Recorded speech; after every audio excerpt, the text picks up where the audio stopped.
வணக்கம். இன்றைய சோலை சாயி சமையலில் பொடி இட்லி ஃப்ரை செய்யலாம் வாங்க.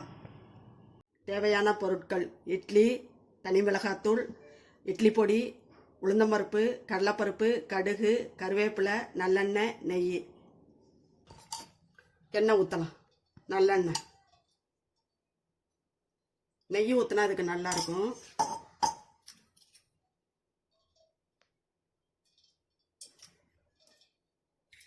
கடுகு போட்டுக்கலாம்.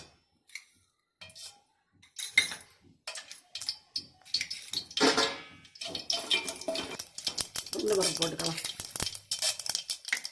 கடலைப்பருப்பு போட்டுக்கலாம்.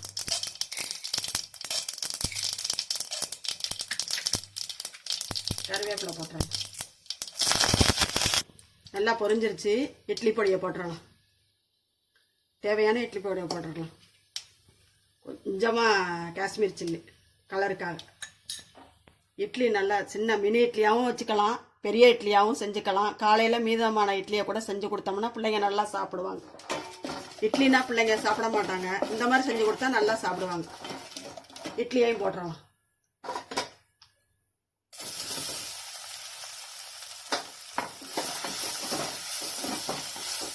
ஈஸியான வேலை, ஆனால் பிள்ளைகளுக்கு விரும்பி சாப்பிடுவாங்க. சீக்கிரத்தில் ரெடி ஆயிடுச்சு பாருங்க.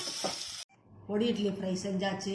எப்படி இருந்துச்சுன்னு பாருங்கள், கமெண்ட்ஸில் சொல்லுங்கள். பிடிச்சிருந்தால் லைக் பண்ணுங்கள், ஷேர் பண்ணுங்கள், சப்ஸ்கிரைப் பண்ணுங்கள். நன்றி, வணக்கம்.